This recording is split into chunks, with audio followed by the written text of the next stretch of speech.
Here's Governor Hochul. Let's listen in. This is historic. We are on track to possibly create a new record of 10 inches of rain falling in literally 24 hours. The last time we even had this number was in 1955, and that was over a 2-day period. So this is Hurricane Ida level waters. If those of you remember 2 years ago, the devastation of the flooding, of particularly people trapped in their basements, unable to escape. And so we are trying to make sure that all New Yorkers know that while we saw an incredible amount of rain fall down and flooding our streets and our basements and our homes over the last early part of our day and last night, it is not finished yet. There is more rain on the way. It keeps moving, and it's hard to exactly pinpoint where it'll go next. But I'm asking and urging all New Yorkers to continue to be vigilant, and the state of New York will always be there prepared in advance. We have thousands of DOT members and thruway authority crews and utility crews ready to assist. I've deployed the National Guard. I've declared a state of emergency that'll help me be able to deploy resources more quickly. We are concerned about individuals who had been in schools earlier in the day, but fortunately we're hearing that all the children who had been taking the subway to school or taking a school bus are able to go home freely now and are safe. But the next challenge we face is this evening commute. The good news is it's a Friday. A lot of people work remotely, didn't come in today, so the volume is not what it could have been. That is positive. But our teams at the MTA have been working tirelessly in order to ensure that we could have a smoother commute this evening and fighting against the forces of Mother Nature. The flooding, the images you see of the water coming into subways and flooding tracks, especially Metro North. And so it's Grand Central Station, normally a busy, active place, is a place where people are concerned. They want to find out the answers. And so I'm working closely with all of you to get that information out. So in real time, people can check the most up-to-date information on whether or not their train is going home, the subway is in service, where they should go. And that's the information that the MTA is going to share with you right now. But continue to check their apps. And the best thing you can do if you can is please stay home. And if you have to go out in a vehicle, if there's any water on the road, really rethink your decision, because the one place that people are most vulnerable to losing their lives during a flooding event, and we've had so many. Earlier this summer, we had a 1,000-year flooding event in the Hudson Valley. We had then followed by 2 100-year events. This is something, in the 2 years I've been governor, I've seen so many flooding events. The loss of life comes when people get in their vehicles, they think they can get through safely. The water rises even to 6 inches or a foot, and you can be swept away. And I want every New Yorker to go home safe tonight, make sure they can see their families again. So be smart about it. Stay home, don't get in your vehicle, and this will pass. As always, New Yorkers are strong together. We look out for each other, we support each other. And I'm my heart full of gratitude to all the first responders and the teams from the city and the state and the counties. We're banding together to make sure New Yorkers are safe during this record historic event once again. So thank you. Back to Jana Lieber. Thank you, Governor. And I just want to say that New Yorkers heeded the governor's warning and the warnings that the MTA put out yesterday. We had very low commuter levels this morning. Of course, it's a post-COVID Friday, which is generally a low commuting day. But the fact that the governor and the MTA were able to alert people was definitely a plus. Listen, we've had as much rain in the 24-hour period. By the end of the 24-hour period, we're projected to have as much rain as we normally get in 2 to 3 months. This is really, as the governor said, historic. Our focus right now is getting everybody home safely. And the number one thing everyone needs to know is the subway service continues to be limited. Some lines are running. The A train is running. The 7 train is running. Those are important lines. But many other lines are suspended fully or continue to be operating partial service. So please, to everybody who's reliant on the subway, look at the My MTA app or our website, www.mta.info.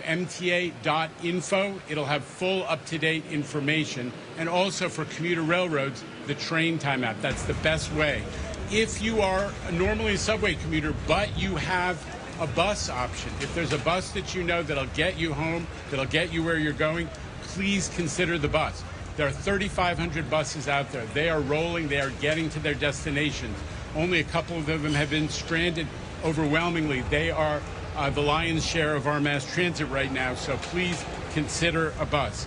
Now, Metro North, we're standing in historic Grand Central Terminal. There are about 1,000 people down on the floor. We have now been able to restore one of the 3 lines of Metro North. And literally up on the board in the last couple of minutes have been track assignments for the Hudson line. We are hoping to have service operating from the other 2 lines, the New Haven line and the Harlem line, but it is by no means certain. The way to be certain is to get on a subway train and go to the Bronx, where there is to get around the water condition in the South Bronx if you're a Metro North commuter. So if you're on the Harlem line or the New Haven line, consider taking a train to Williamsbridge or Wakefield, and you can get those Metro North trains that will take you to your destination to the north, and it is all on the MTA website. Kathy's going to have more about that in a moment. And there's also cross-honoring. So even if you just have a Metro North pass, you can get on the subway. Our MTA transit crews will honor that. There is also good Long Island Railroad service. Grand Central Madison, downstairs here, the new terminal is providing full service. At Penn Station, there are some delays, but also providing service. That is a plus for the whole system. In addition, if you're a subway commuter going to Queens, you can use the Long Island Railroad and just show your Metro card, and that will be honored. That's called cross-honoring. So if it's easy for you to take the Long Island Railroad and your normal subway commute is disrupted, take the Long Island Railroad. It's on us. One disruption on the Long Island Railroad, the Far Rockaway line right now is terminating at Valley Stream because of a water condition. They're working to cure that.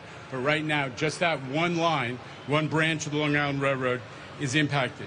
Subway impacts are greatest in Brooklyn. It's no secret that Brooklyn got hit brutally hard in the early a.m., and that has continued. Demetrius Critchlow, who runs the subways, is going to talk more about that. But let me tell you, this would have been a lot worse if we haven't gotten pretty good, unfortunately, in the era of climate change at preparing for these kinds of weather events. Deploying pump trains, covering all the grades, making sure that all the drains are working, and the resiliency work we've done in the last 2 years since Hurricane Ida. It's something that Governor Hochul asked us to really focus on to make sure that we didn't have more of those subway station waterfalls that we all saw during Hurricane Ida, and we've been mostly successful. I want to thank the MTA employees. A lot of them came in early, and a lot of them are staying late and working through the weekend. They are getting, as I said, a lot of practice dealing with this, but we bless them for their service. On the roads, we did have 44 buses out of 3,500 that got stranded at some point during the day, but all of them are out of harm's way right now. But reinforcing the governor's point once again, if you don't have to travel, please stay home. And if you do have to travel, consider a bus. That is probably the most reliable way to get where you're going. With that, let me turn it over to Metro North President, Long Island Railroad Interim President, Kathy Rinaldi. Thank you, Jano. Most of the impacts, as Jano indicated today, were on Metro North, and as he also indicated, the good news is that we have been able to restore limited Hudson line service over the course of the last hour or so. 2 trains left in the 4 o'clock hour. We have another 2 leaving in the 5 o'clock hour, so we're happy to be able to clear the terminal out a bit for our Hudson line customers. The crux of the problem today was flooding in the Mott Haven section of the Bronx. It especially affected a stretch that the Harlem line and the New Haven line traverse. We have track patrols out there now to see whether the water has receded, and we're hopeful that we'll be able to restore some limited Harlem line and New Haven line service tonight to be able to clear out the terminal and get people home. We are seeing flooding conditions elsewhere in the system. We've got some water on Valhalla near just north of North White Plains. We've got some water at Tuckahoe. The good news is that we were able to clear a flooding condition near Ossining, so the Hudson line is completely restored. So we appreciate very much the patience of our customers during this unprecedented rainfall. We're hopeful that once the water recedes and once the last band of rain moves through tonight, that we'll be able to run more or less normal service tomorrow. But we are committed to getting people home tonight and getting them home safely. So with that, I'll turn it over to Demetrius.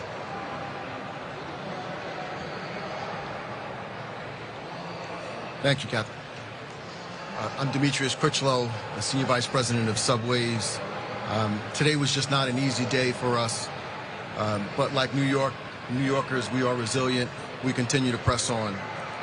This weather event was consistently changing, made it difficult to accurately predict where it would go and the impacts of where it would hit, and what would happen next. We still expect some rain in the afternoon, so that continues to be something that we are a bit concerned about. But the men and women of Subways and New York City Transit as a whole have done a fantastic job in restoring and working to try to restore the service. We're diligently working right now to be able to get things back to service. The preparations for this heavy rain started yesterday when we learned of the challenging forecast. The division staged personnel at different locations. We staged equipment. We got pump trains ready. We got people in place. We had pumps on trucks. We checked all of our drains to make sure that we had appropriate protection in place. But we got a lot of, as General mentioned, we got a lot of rain in the last day. So we're thankful that these preventative measures got us to where we are right now. Now, Kathy talked a little bit about the Metro North. We're encouraging folks to take the 2, 4, 5, and D lines as the best options for customers on the Metro North. The 2 train is currently operating between 241st Street and 110th, and the 4 train is operating from Woodlawn to Bowling Green. The 5 train is operating from Dyer Avenue to Bowling Green, and the D service is running normal.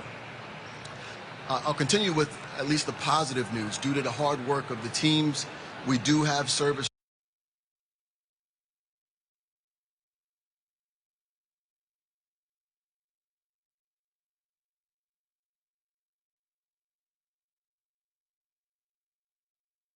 Railway is also back to normal service. We continue to work on the other lines to continue to get progress on those lines. But we encourage you to continue to check the MTA map, MTA application for what's next on our service. As we prepare for the second wave of rainfall, our pump trains are ready and our crews are in place and we are staffed. We're ready to take it on, in addition to continue to restore service on these other lines. So thank you. All right, questions first. Josh Einiger, WABC. Josh. Thanks, Tim. So, Jano or Kathy, actually, question for you about resiliency. I guess 2 of the 3 lines are impacted by this one section in Mott Haven. And I guess I'm wondering, you've done a lot of work on resiliency. Is this an area you're going to look at as a pressure point in the future, or is it just so much rain, something's going to get hit? You know, we've spent billions on resiliency since Superstorm Sandy.